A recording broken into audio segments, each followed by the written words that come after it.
Wala nga yung oras na. Ngayon, naghugas akong kamay. At ako'y kakain.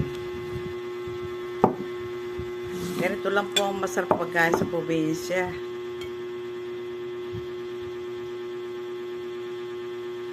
Amen. Ayan, nagpray na po ako.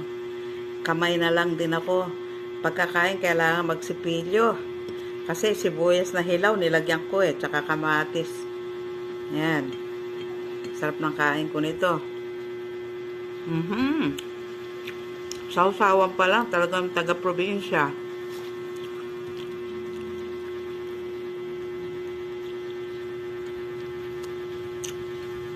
Sarap ng kain ko. Kasi ako pag lang gusto kong kumain, tsaka ako kakain kasi wala namang kasabay.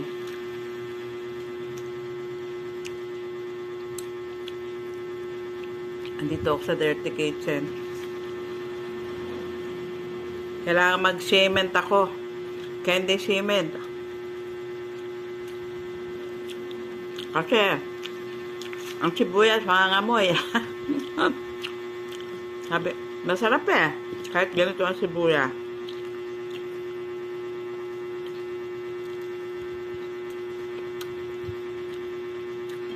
Sarap na manggang hilaw, kamatis, sibuyas, sausawan. Saka pritong isda. Pritong jeje. O kasi hahanap ako ng isdang masarap.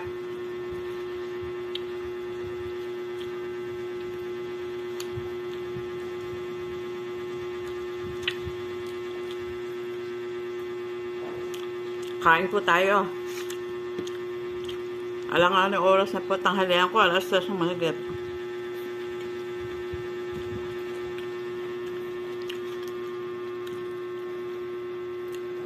Baka maging hapunan ko na.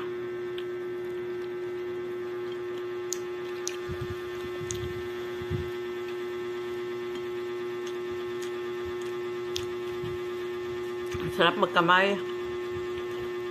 Malutong ang pagkakaprito ko. Tapos sariwa-sariwa yung mangga, kamatis, saka sibuyas.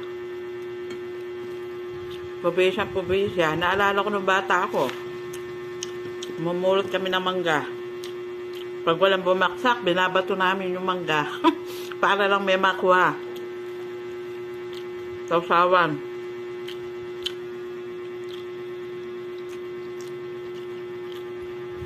Naalala ko din, uutusan kami ng ninanang loleng, tiyahin ko. Bumili kayo kamatis doon. Malapit lang, andon. Ako, yung palang malapit, napakalayo. Ganun yung araw 5 pisong kamatis, hindi na kami makadala sa dami Dalawa kami yun, ng pinsang ko. Ako. Tinatahak namin yung mga damo dyang matataas. Buti na lang, hindi kami natuklaw ng ahas. Ganun buhay sa probinsya.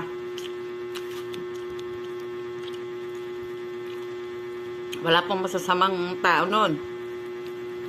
Kahit makasalubong ka, walang mangyayari masama sa'yo.